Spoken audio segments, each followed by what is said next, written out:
बिस्मिल्लाहिर्रहमानिर्रहीम। अस्सलाम वालेकुम नाज़रीन। इससे पहले आप इस कहानी की 73 साथ सुन चुके हैं और अब किस नंबर 74 मुलाहिजा फरमाएं। हमारा हाथ मत पकड़ो, उस शख्स की सांस बेरब्त हो रही थी। तुम हमारे को खुश कर दो, हम इधर तुम्हारा बहुत ख्याल रखेगा। मुझे कोई इनकार नहीं, लेकिन यहाँ नहीं, समीना बोली। तो फिर किधर है? वो शख्स बोला। उधर झाड़ियों में। समीना ने इशारा किया। यहाँ रोशनी है, अगर किसी ने देख लिया तो। ओ, तुम सच बोलता है, वो शख्स जल्दी से बोला। चलो उधर चलो। उस शख्स ने उठकर पहले चारों तरफ देखा, फिर समीना को इशारा करता हुआ झाड़ियों की तरफ चल पड़ा। समीना भी उसके साथ ही चल रही थी। उस शख्स ने समीना का हाथ पकड़ लिया। वो एक मुख्तसर सा चक्कर काटकर झाड़ियों में आ गए। समीना उसे उस तरफ लिए जा रही थी जहाँ शारिक मौजूद था। जगह का तयन वो पहले ही कर चुके थे। झाड़ी में पहुंचते उस शख्स ने समीना को अपनी गिरफ्त में लिया। इधर नहीं, जरा और आगे। समीना ने अपने आप को छुड़ाने की कोशिश करते हुए सरगोशी की। चलो आगे चलो। वो शख्स बेकाबू हो रहा था। समीना आगे चल पड़ी। चंद कदम बाद वो रुक गई। उस शख्स ने अचानक उसे दबोच लिया। समीना नीचे गिर गई। वो शख्स उसके ऊपर था और वैश्य ही की तरह दोनों हाथों से उसे नोच रहा था। समीना को शदीद घिन आ रही थी। झाड़ियों में सरसराहट की आवाज सुनकर समीना ने इत्मीनान का सांस लिया। समीना पर लदे उस शख्स ने भी शायद झाड़ियों की सरसराहट सुन ली थी। वो समीना को छोड़कर पीछे मुड़ा, लेकिन उसे देर हो चुकी थी। शारिक ने झाड़ियों में से छलांग लगाकर बड़ी फुर्ती से उसे दबोच लिया। शारिक के दोनों हाथ उस शख्स की गर्दन पर थे और वो पूरी कुव्वत से उसका नरखरा दबा रहा था।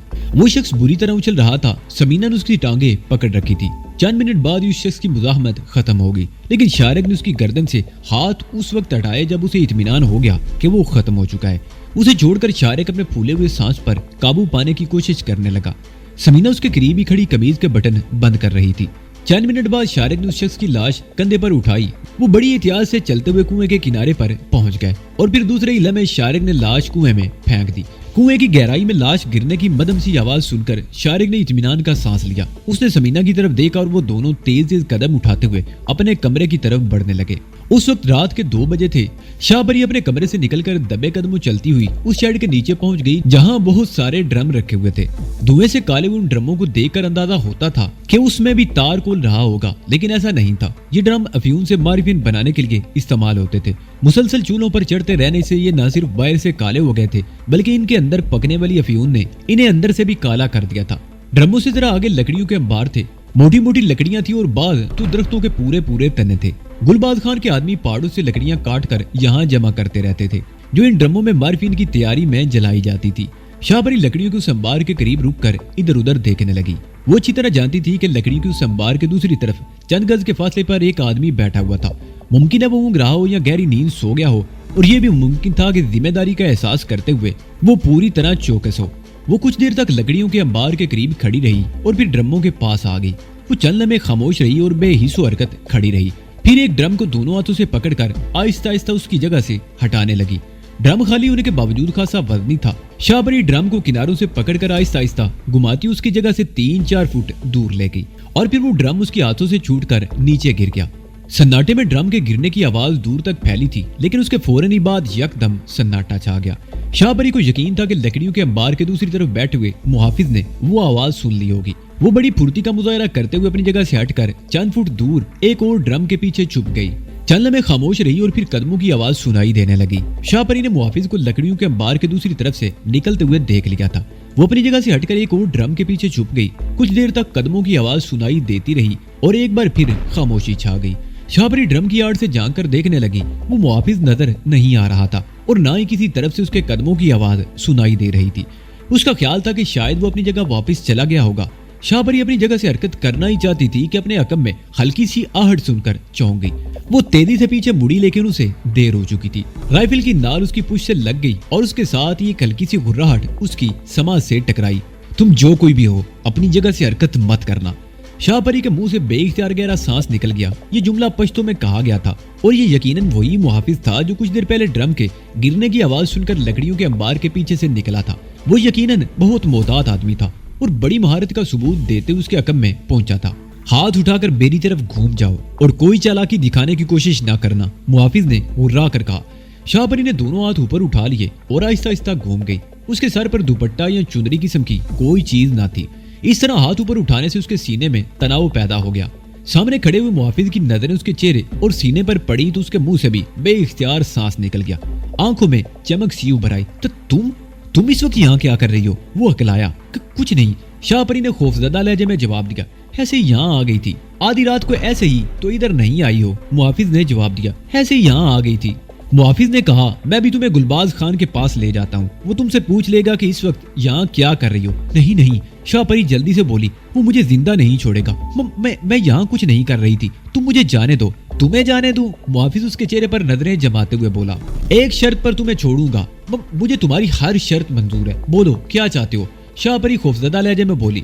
तुम खुद सोच सकती हो कि मैं क्या चाहता हूँ, मुहाफिज ने कहते हुए राइफल नीचे झुका ली और 2 कदम आगे बढ़कर दूसरे हाथ से उसका जिस्म टटोलने लगा। अगर मैं तुम्हें गुलबाज खान के पास ले जाऊंगा तो मुंह से वो बात भी नहीं करेगा, वहाँ दूसरे भी होंगे जो किसी और तरीके से बात करेंगे, यहाँ तो मैं अकेला हूँ। मुहाफिज ने जवाब दिया। उसकी आंखों में हवस की चमक उभर आई थी। क्या चाहते हो तुम? शाहपरी बोली। तुम इतनी अनजान नहीं हो कि मेरी बात का मतलब ना समझ सको। अगर वाकई नहीं समझती हो तो आओ, तुम्हें बताता हूँ। मुहाफिज ने कहते उसे बाजू से पकड़ लिया और इधर उधर देखते हुए उसे तारीकी में उस तरफ ले जाने लगा जहाँ बोरियों का ढेर पड़ा हुआ था। शाहपरी के दिल की धड़कन तेज हो गई। बोरियों के ढेर के पीछे पहुंचकर मुहाफिज ने राइफल जमीन पर रख दी और शाहपरी को दोनों हाथों से पकड़ लिया। उसके मुंह की बदबू से शाहपरी को भुकाई सी आ गई। उसने बड़ी मुश्किल से अपने आप को उसकी गिरफ्त से छुड़ाया और गहरे गहरे सांस लेने लगी। मुहाफिज उसे दोबारा अपने साथ लिपटाने की कोशिश कर रहा था। किसी तरफ से आड़ सुनकर वो दोनों चौंक गए और इधर उधर देखने लगे। मुहाफिज ने बोरियों की आड़ से भी झांक कर देखा, लेकिन कोई नजर नहीं आया था। मुझे डर लग रहा है, शाहपरी ने कहा। यहाँ अगर कोई और आ गया तो मुसीबत आ जाएगी। कहीं और चलो। किधर चलूं? मुहाफिज ने इधर उधर देखते हुए कहा। उस तरफ झाड़ियां हैं, वहां कोई नहीं आ सकता। शाहपरी ने एक तरफ इशारा किया। तुम तो बहुत अक्लमंद हो, मुहाफिज मुस्कुरा दिया। उसने झुककर अपनी राइफल उठा ली और वो बोरियों की आड़ से निकलकर शेड के पिछली तरफ से होते हुए झाड़ियों की तरफ आ गए। झाड़ियों में चंद कदम आगे जाकर मुहाफिज रुक गया। उसने शाहपरी का हाथ पकड़ लिया। ये जगह ठीक है, इधर कोई नहीं आएगा, वो बोला। मुहाफिज उसका हाथ नहीं छोड़ा और उसके साथ चलता रहा। झाड़ियां खासी गुंजान थी। एक खुली जगह पर पहुंचकर शाहपरी रुक गई। मुहाफिज ने राइफल नीचे रख दी और दोनों हाथों से शाहपरी को पकड़ लिया। शाहपरी उसे मजीद इश्तियाल दिलाने की कोशिश कर रही थी। मुहाफिज की आंखों में वहशियाना चमक उभर आई। वो शाहपरी पर झुका ही था कि एक हाथ उसकी गर्दन पर लिपट गया। वो मोहम्मद उमर था जो पहले से झाड़ियों में छुपा हुआ था।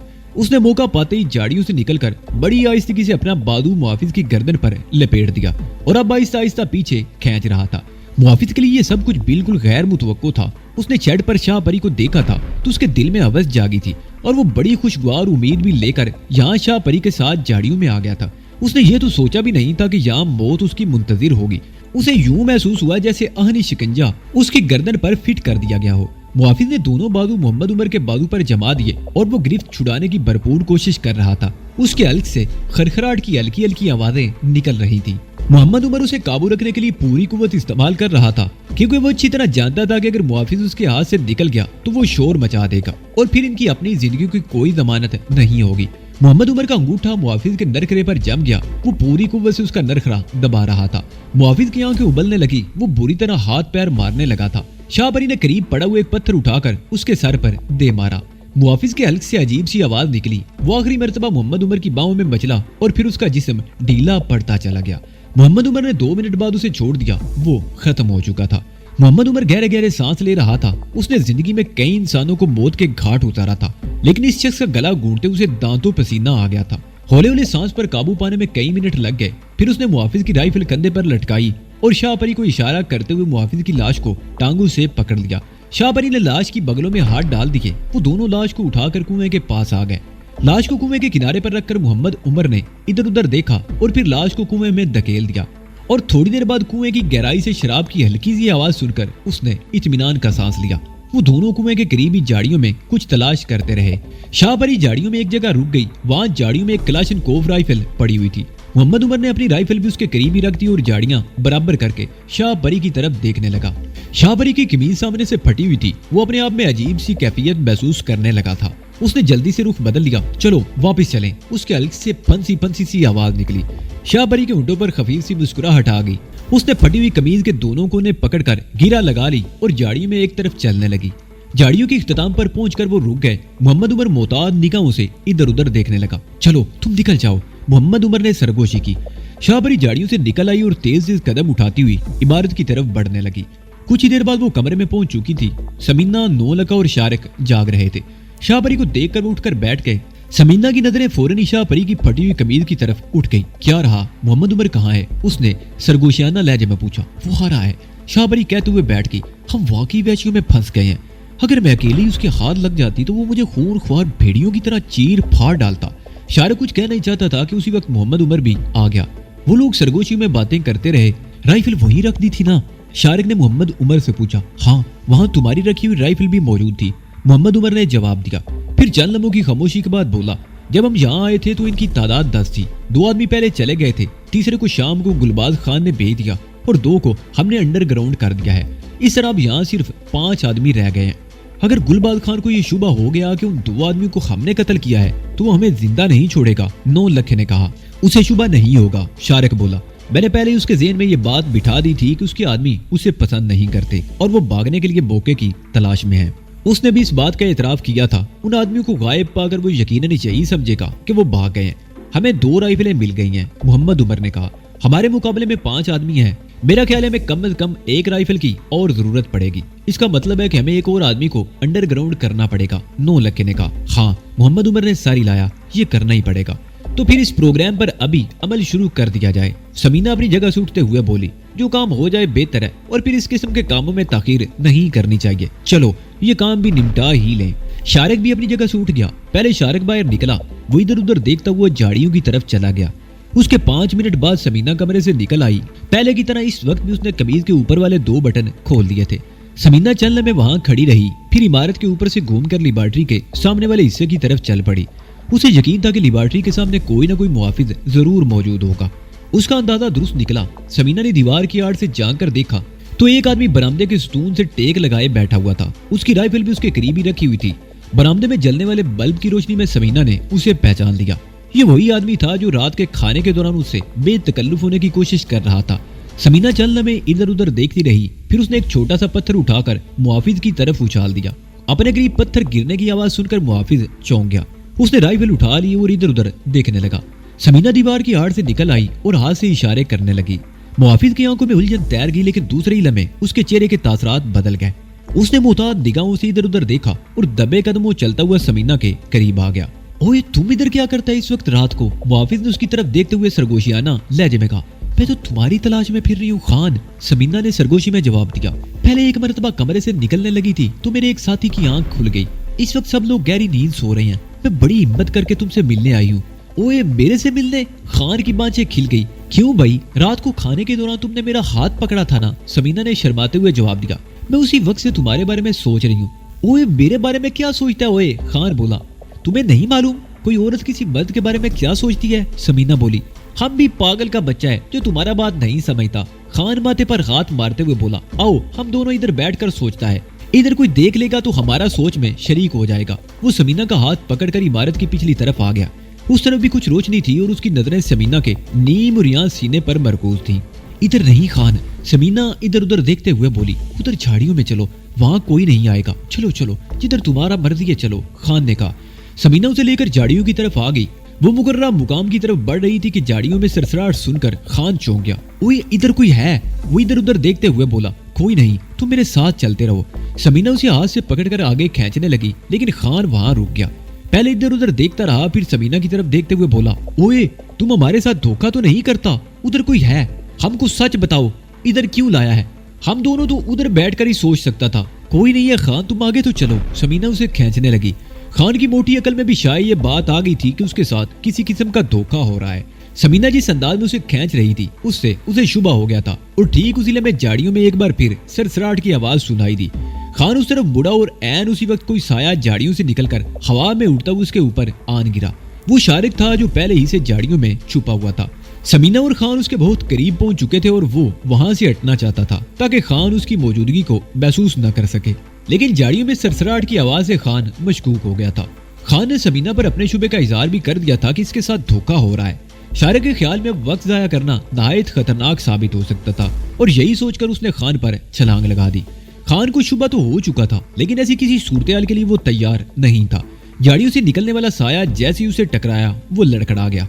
उसने लड़खड़ाते हुए राइफल को दोनों हाथों में थाम लिया। उसकी उंगली राइफल के ट्रैगर पर पहुंच चुकी थी। اس کے سنبھلنے سے پہلے ہی شارق نے دوبارہ اس پر چھلانگ لگا دی۔ خان کی انگلی نے ٹریگر دبا دیا، رائفل چل گئی، گولی شارق کے سر سے چند انچ کے فاصلے سے گزر گئی۔ شارق نے دوسری گولی چلانے کا موقع دیے بغیر اسے دبوچ لیا۔ سمینہ نے اس کے ہاتھ سے رائفل چھین لی۔ شارق نے اس کا گلا دبوچ لیا اور اسے ہمیشہ کے لیے خاموش کر دینے کے لیے پوری قوت استعمال کرنے لگا۔ سناٹے میں فائرنگ کی آواز دور تک گونجی تھی اور اندیشہ تھا کہ اس کے دوسرے ساتھی اس طرف نہ آ جائیں۔ سمینہ خان کی ٹانگوں سے لپٹ گئی اور اسے پوری قوت سے اپنی باؤں کی لپیٹ میں لے لیا۔ شارق نے اس کا گلا دبوچنے کے لیے پوری قوت صرف کر ڈالی اور ملا کر اس کی زندگی کا چراغ گل کرنے میں کامیاب ہو گیا۔ وہ دونوں سے گھسیٹتے ہوئے کنویں تک لے گئے۔ شارق نے خان کو کنویں میں دھکیل دیا اور سمینہ سے رائفل لے کر ان جھاڑیوں میں ڈال دی جہاں پہلے بھی 2 رائفلیں موجود تھی۔ سمینہ نے شارق کا ہاتھ پکڑ رکھا تھا۔ وہ دوڑتے ہوئے جھاڑیوں سے نکلے اور ادھر ادھر دیکھتے ہوئے رکے بغیر دوڑتے ہوئے اپنے کمرے میں گھس گئے۔ نولکھا، شاہ پری اور محمد عمر انہیں دیکھتے ہی اٹھ کر کھڑے ہو گئے۔ کیا ہوا؟ یہ فائر کی آواز کیسی تھی؟ نولکھے نے کہا۔ گڑبڑ ہو گئی، شارق نے جواب دیا۔ تھینگا بجتی میں ہمارے شکار کے ہاتھ سے گولی چل گئی، لیکن بہرحال ہم نے اسے انڈر گراؤنڈ کر دیا ہے۔ سب لوگ اپنی اپنی جگہ پر لیٹ جائیں۔ یہی بتایا جائے گا کہ ہم میں سے بعض نے گولی کی آواز تو سنی تھی لیکن ہم باہر نہیں نکلے۔ سمینہ، شاہ پری اور نولکھا، تم لوگ سو جاؤ، میں اور محمد عمر صورتحال سے نمٹ لیں گے۔ ٹھیک اسی لمحے باہر بھاگ دوڑ کی آواز بھی سنائی دینے لگی۔ شاہ پری اور نولکھا اپنی اپنی جگہوں پر لیٹ گئے۔ انہوں نے منہ دوسری طرف کر کے آنکھیں بند کر لی تھی۔ چند سیکنڈ بعد ایک آدمی دوڑتا ہوا کمرے میں داخل ہوا۔ محمد عمر اور شارق اپنی اپنی جگہوں پر دیوار سے ٹیک لگائے نیم دراز بیٹھے ہوئے تھے۔ ان دونوں کا انداز ایسا تھا جیسے ابھی ابھی آنکھ کھولی ہو۔ اندر آنے والا شخص دروازے کے قریب ہی رک کر مشکوک نگاہوں سے ان کی طرف دیکھنے لگا۔ کیا بات ہے؟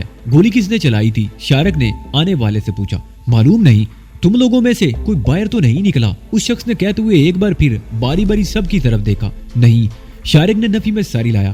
ہمارے ساتھی سو رہے ہیں اور ہماری آنکھ بھی گولی کی آواز سے کھلی تھی۔ کیا معاملہ ہے؟ کوئی گڑبڑ ہے کیا؟ پتہ نہیں، تم لوگ کمرے سے باہر مت نکلنا، وہ شخص کہتا ہوا تیزی سے باہر نکل گیا۔ اس کے جاتے ہی سمینہ وغیرہ نے بھی آنکھیں کھول دی۔ سو جاؤ، فی الحال بلا ٹل گئی، شارق نے کہا اور اسی جگہ لیٹ گیا۔ محمد عمر بھی لیٹ چکا تھا۔ باہر سے بھاگ دوڑ کی آوازیں سنائی دے رہی تھی۔ شارق وغیرہ سرگوشیوں میں باتیں کرتے رہے اور پھر ایک ایک کر کے ان کی آنکھیں بند ہونے لگی۔ سب لوگ سو چکے تھے مگر شارق جاگ رہا تھا۔ باہر کی بھاگ دوڑ ختم ہو چکی تھی۔ تقریباً 1 گھنٹے بعد دروازے کے باہر قدموں کی آواز سنائی دی۔ شارق لیٹا ہوا تھا، اس نے آنکھیں بند کر لی اور ایک آنکھ میں جھری پیدا کر کے دروازے کی طرف دیکھنے لگا۔ قدموں کی آواز دروازے پر آ کر رک گئی۔ شارق بے حس و حرکت لیٹا دروازے کی طرف دیکھ رہا تھا۔ وہ گلباز خان تھا، اس کے ہاتھ میں رائفل تھی۔ وہ دروازے میں کھڑا کچھ دیر تک ان کی طرف دیکھتا رہا، پھر واپس مڑ کر باہر چلا گیا۔ اس کے جانے کے بعد بھی شارق نے اپنی جگہ سے حرکت نہیں کی اور پھر کچھ ہی دیر بعد وہ بھی نیند کی آغوش میں پہنچ چکا۔ صبح شارق کی آنکھ اس وقت کھلی جب کسی نے جھنجھوڑ کر اسے جگایا۔ وہ شاہ پری تھی، اس کے قریب ہی نولکھا بھی بیٹھا ہوا تھا جبکہ سمینہ اور محمد عمر سو رہے تھے۔ کیا بات ہے؟ کیا ہوا؟ شارق اٹھ کر آنکھیں ملنے لگا۔ تمہیں گلباز خان نے بلایا ہے، اسے اپنے 3 ساتھیوں کی گمشدگی کا پتہ چل گیا ہے، وہ اس سلسلے میں تم سے بات کرنا چاہتا ہے، شاہ پری نے کہا۔ انہوں نے تم لوگوں سے تو نہیں کچھ پوچھا؟ شارق نے سوالیہ نگاہوں سے باری باری شاہ پری اور نولکھے کی طرف دیکھا۔ نہیں، شاہ پری نے نفی میں ساری لایا۔ شارق کچھ دیر تک اپنی جگہ بیٹھا رہا، پھر اٹھ کر برآمدے میں آ گیا جہاں پانی سے بھرا ہوا ڈرم رکھا ہوا تھا۔ اس نے منہ پر پانی کے چھینٹے مارے اور ادھر ادھر دیکھنے لگا۔ چاروں طرف دھوپ پھیلی ہوئی تھی لیکن اس کے خیال میں 8 یا 9 بجے کا وقت تھا۔ وہ برآمدے سے نکل کر لیبارٹری کے سامنے آ گیا۔ ایک آدمی برآمدے میں بیٹھا ہوا تھا۔ گلباز خان کہاں ہے؟ شارق نے رک کر پوچھا۔ میرے ساتھ آؤ۔ وہ آدمی اٹھ کر کھڑا ہو گیا۔ شارق اس کے پیچھے چلتا ہوا لیبارٹری میں داخل ہو گیا۔ سیڑھیاں اترنے کے بعد وہ تہہ خانے میں آ گئے۔ گلباز خان اپنی مخصوص جگہ پر بیٹھا ہوا تھا۔ شارق بھی اس کے قریب ہی بیٹھ گیا۔ کیا بات ہے گلباز خان؟ رات کو کیا ہنگامہ ہوا تھا؟ گولی کس نے چلائی تھی؟ اس نے گلباز خان کی طرف دیکھتے ہوئے کہا۔ کل تم نے مجھ سے ایک بات کہی تھی، گلباز خان بولا۔ تم نے کہا تھا کہ میرے کچھ ساتھی مجھے پسند نہیں کرتے اور وہ مجھ سے پیچھا چھڑانا چاہتے ہیں۔ اس وقت میں نے تمہاری بات سے اتفاق کیا تھا لیکن یہ نہیں پوچھا تھا کہ تمہیں ان باتوں کا پتہ کیسے چلا۔ تھوڑی بہت پچھ تو میں بھی سمجھ لیتا ہوں، شارق نے جواب دیا۔ جب تم لوگ ہمیں پکڑ کر یہاں لا رہے تھے تو میرے ساتھ چلنے والے تمہارے 2 آدمی سرگوشیوں میں تمہارے بارے میں باتیں کر رہے تھے۔ ان کی باتوں ہی سے میں نے یہ اندازہ لگایا تھا کہ وہ لوگ تم سے جان چھڑانا چاہتے ہیں۔ لیکن معاملہ کیا ہے؟ رات کو گولی کس نے چلائی؟ میرے 3 آدمی غائب ہو گئے ہیں، گلباز خان نے کہا۔ اس کے چہرے سے پریشانی نظر آ رہی تھی۔ 2 آدمیوں کے بارے میں تو مجھے شبہ تھا لیکن تیسرا آدمی، وہ چند لمحوں کو خاموش ہوا پھر بولا۔ وہ میرا سب سے زیادہ قابل اعتماد تھا۔ مجھے یقین نہیں آتا کہ وہ مجھے دھوکہ دے سکتا ہے۔ ہو سکتا ہے دوسرے 2 آدمیوں سے زبردستی اپنے ساتھ لے گئے ہوں، شارق نے کہا۔ ہو سکتا ہے ایسا ہوا ہو اور مجھے اس کا شبہ بھی ہے، گلباز خان نے کہا۔ آج صبح میرے ایک آدمی نے جاڑیوں میں ایک جگہ خون پڑا ہوا دیکھا ہے، لیکن ایک بات میری سمجھ میں نہیں آئی۔ شارک کا دل اچھل کر حلق میں آ گیا۔ گزشتہ رات محمد عمر اور شاہ پری نے بتایا تھا کہ انہوں نے جس آدمی کو قابو کیا تھا، شاہ پری نے اس کے سر پر پتھر بھی مارا تھا، جس سے اس کے سر سے خون بہہ نکلا تھا، اور ظاہر ہے صبح کسی آدمی نے خون کے دبے دیکھ لیے تھے۔ جس جگہ خون دیکھا گیا ہے اس سے چند گز کے فاصلے پر جاڑیوں میں 3 رائفلیں بھی ملی ہیں۔ یہ انہی 3 آدمیوں کی رائفلیں ہیں جو غائب ہوئے ہیں۔ گلباز خان نے اس کے چہرے پر نظریں جماتے ہوئے کہا۔ شاہ رخ کو سینے میں سانس روکتا ہوا محسوس ہونے لگا۔ گلباز خان نے ابھی تک براہ راست اگرچہ کچھ نہیں کہا تھا، لیکن لگتا تھا جیسے وہ بہت کچھ جان چکا ہو اور اسے گھیرنے کی کوشش کر رہا ہو۔ شاہ رخ کو اپنی ساری محنت پر پانی پھرتا ہوا نظر آیا۔ انہوں نے گلباز خان کے 3 آدمیوں کو ختم کر کے تینوں رائفلیں قبضے میں لے لی، اور یہ تینوں رائفلیں ان کے ہاتھوں سے نکل چکی تھی۔ میں سمجھا نہیں تم کہنا کیا چاہتے ہو، شاہ رخ بولا۔ وہ بڑی مشکل سے اپنی اندرونی کیفیت پر قابو پانے میں کامیاب ہو سکا تھا۔ میرے وہ تینوں آدمی اگر یہاں سے بھاگ گئے ہیں تو اپنی رائفلیں یہاں کیوں چھوڑ گئے ہیں، جبکہ ان پہاڑوں میں سفر کرنے کے لیے رائفل بہت ضروری ہے۔ گلباز خان چند لمحوں کے لیے خاموش ہوا، پھر بولا۔ اس جگہ جاڑیوں میں ملنے والے خون سے یہ اندازہ ہوتا ہے جیسے 2 آدمیوں میں دینگا مچتی ہوئی ہو اور ان میں ایک زخمی ہوا ہو، لیکن رات کو فائر کی آواز سن کر میری آنکھ کھل گئی تھی۔ شاہ رخ نے اس کی بات کاٹتے ہوئے کہا۔ ہو سکتا ہے تمہارے تیسرے قابل اعتماد ساتھی نے دوسرے 2 آدمیوں کو بھاگتے ہوئے دیکھ لیا ہو اور انہیں روکنے کی کوشش کی ہو، جس کے نتیجے میں ان میں لڑائی ہوئی ہو اور گولی بھی چلی ہو، جس سے ایک آدمی زخمی ہوا ہو، اور ہو سکتا ہے راز کھل جانے کے ڈر سے وہ تمہارے قابل اعتماد ساتھی کو زبردستی ساتھ لے گئے ہوں۔ لیکن سوال یہ پیدا ہوتا ہے کہ وہ اپنی رائفلیں کیوں چھوڑ گئے؟ گلباز خان نے کہا۔ ہو سکتا ہے وہ دوسری رائفلیں لے گئے ہوں، شاہ رخ نے کہا۔ نہیں، رائفلیں پوری ہیں، گلباز خان نے کہا۔ تم لوگوں میں سے کوئی رات کو باہر تو نہیں نکلا تھا؟ نہیں، ہم لوگ تو سو گئے تھے، شاہ رخ نے جواب دیا۔ فائر کی آواز سن کر میں اور 9 لکھا جاگ گئے تھے، جبکہ میرے دوسرے ساتھی بے خبر سوتے رہے۔ ٹھیک ہے شاہ رخ بھائی، گلباز خان نے کہا۔ اب تم جاؤ، میں بہت جلد اصل حقیقت کا پتہ چلا لوں گا۔ اگر اس معاملے میں میری مدد کی ضرورت ہو تو میں حاضر ہوں، شاہ رخ بولا۔ تمہاری مدد کی ضرورت پڑی تو ضرور بتاؤں گا، گلباز خان نے کہا۔ اس کے ساتھ ہی کچھ دیر بعد شاہ رخ لیبارٹری سے نکل کر اپنے کمرے میں آ گیا۔ اس کے ساتھ ہی ناشتہ کر رہے تھے، شاہ رخ بھی ان کے ساتھ شامل ہو گیا۔ کیا ہوا؟ گلباز خان نے کیوں بلایا تھا؟ 9 لکھے نے روٹی کا نوالا منہ میں رکھتے ہوئے پوچھا۔ گڑبڑ ہو گئی ہے، شاہ رخ نے جواب دیا۔ رات کو ہم نے جن آدمیوں کو ٹھکانے لگایا تھا ان میں گلباز خان کے ایک قابل اعتماد ساتھی بھی ہے، اور اسے یقین ہے کہ وہ اسے چھوڑ کر بھاگنے کا تصور بھی نہیں کر سکتا۔ مزید برآں انہیں جاڑیوں میں چھپائی ہوئی رائفلیں بھی مل گئی ہیں، جس سے معاملہ کچھ اور الجھ گیا ہے۔ کیا مطلب؟ سمینا نے چونک کر اس کی طرف دیکھا۔ مطلب گڑبڑ، شاہ رخ مسکرا دیا اور پھر تفصیل سے انہیں سب کچھ بتانے لگا۔ آخر میں وہ کہہ رہا تھا، گلباز خان کو ہم پر کسی قسم کا شبہ ہو گیا ہے، لیکن وہ اس وقت تک کھل کر کوئی بات نہیں کہنا چاہتا جب تک اس کے شبے کی تصدیق نہ ہو جائے۔ اب کیا ہوگا؟ 9 لکھا اس کے خاموش ہونے پر بولا۔ ہمیں محتاط رہنا پڑے گا، شاہ رخ نے کہا۔ کل گلباز خان نے ہمیں اپنے ساتھ ملانے کی بات کی تھی اور میں نے اس کی یہ پیشکش قبول بھی کر لی تھی۔ اس لحاظ سے ہو سکتا ہے کہ اس کی سوچ کا رخ کسی حد تک بدل جائے، لیکن اب ہمیں محتاط رہ کر اس کا اعتماد حاصل کرنے کی کوشش کرنی ہوگی۔ اس کا مطلب ہے کہ ہمارے لیے کچھ اور مشکلات پیدا ہو جائیں گی، شاہ پری نے گہرا سانس لیتے ہوئے کہا۔ مجھے افسوس تو اس بات کا ہے کہ ہماری ساری محنت رائیگان گئی۔ ہماری محنت رائیگان نہیں جائے گی، شاہ رخ نے کہا۔ آج کا دن گزرنے دو، میں گلباز خان کے قریب رہ کر معاملے کو اپنے ہاتھ میں لینے کی کوشش کروں گا۔ ایک بات میرے ذہن میں آ رہی ہے، 9 لکھے نے کہا۔ وہ کیا؟ شاہ رخ نے سوالیہ نگاہوں سے اس کی طرف دیکھا۔ گلباز خان نے کہا تھا کہ وہ تمہیں اپنا ایجنٹ بنا کر حاجی سے معاملہ طے کرنا چاہتا ہے۔ ہو سکتا ہے آج کل میں وہ ہمیں یہاں سے چلتا کر دے اور ہمیں ان کے خلاف کارروائی کرنے کی ضرورت پیش نہ آئے، 9 لکھے نے کہا۔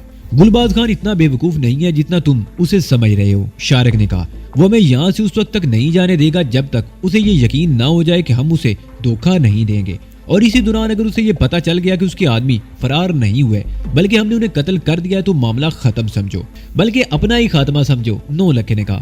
محمد عمر کچھ کہنا چاہتا تھا کہ ایک آدمی چائے کی کیتلی اور پیالیاں اٹھائے اندر داخل ہوا۔ اسے دیکھ کر انہوں نے موضوع بدل دیا۔ چائے کی کیتلی اور پیالیاں نیچے رکھتے اس شخص کی نظریں شاہ پری کی طرف اٹھ گئیں۔ شاہ پری سامنے اس طرح بیٹھی ہوئی تھی کہ اس کی پھٹی ہوئی قمیض نظر آ رہی تھی۔ اس نے قمیض کو اگرچہ گھیرا لگا رکھی تھی، لیکن اس کے سینے اور پیٹ کا کچھ حصہ برہنہ ہو رہا تھا۔ شاہ پری نے بھی اس کی نظروں کو محسوس کر لیا اور وہ پہلو بدل کر بیٹھ گئی۔ وہ شخص کیتلی رکھ کر باہر چلا گیا۔ ناشتہ کرنے کے بعد بھی وہ لوگ دیر تک بیٹھے باتیں کرتے رہے۔ پھر محمد عمر اور شاہ رخ اٹھ کر باہر چلے گئے۔ سمینا بھی ان کے پیچھے چلی آئی۔ 9 لکھا اور شاہ پری کمرے میں بیٹھے رہ گئے۔ دن گزرتا رہا اور شاہ رخ وغیرہ کی بے چینی بڑھتی رہی۔ اس نے گلباز خان کو دن میں 2-3 مرتبہ جاڑیوں کی طرف جاتے ہوئے دیکھا تھا۔ ایک مرتبہ تو وہ جاڑیوں میں چلتا ہوا کنویں تک بھی آیا تھا۔ کنویں تک جاڑیاں دبی ہوئی تھی۔ شاہ رخ سوچ رہا تھا کہ اگر گلباز خان کو شبہ ہو گیا تو وہ کنواں بھی کھنگال ڈالے گا۔ कुआं अगरचे बहुत गहरा था, लेकिन शारिक जानता था कि गुलबाज जैसे शख्स से कुछ بعید नहीं था कि वो रस्से लटकाकर खुद कुएं में उतर जाए या किसी और को उतार दे। रात के खाने के थोड़ी देर बाद गुलबाज खान ने एक बार फिर शारिक को बुलाया। वो उस वक्त लिबर्टी की इमारत के बरामदे में बिछी हुई दरी पर बैठा हुआ था। क्या हुआ गुलबाज खान? शारिक उसके करीब बैठते हुए बोला। कुछ पता चला? तुम्हारे आदमी कहाँ गए? अभी कोई पता नहीं चल सका, लेकिन मैंने तुम लोगों के बारे में एक फैसला कर लिया है। गुलबाज खान ने उसकी तरफ देखते हुए कहा। कैसा फैसला? शारिक के दिल की धड़कन तेज हो गई। तुम्हें याद है कि मैंने हाजी के मामले पर तुमसे बात की थी? गुलबाज खान ने कहा। हाँ मुझे अच्छी तरह याद है। क्या कहना चाहते हो तुम? शारिक बोला। मैंने फैसला किया है कि तुम लोग कल सुबह रवाना हो जाओ। मेरा एक आदमी तुम्हारे साथ जाएगा जो तुम लोगों को बाहिफाजत सरहद पार करवा देगा। उसके बाद तुम्हें लाहौर पहुंचने में कोई दुश्वारी पेश नहीं आएगी।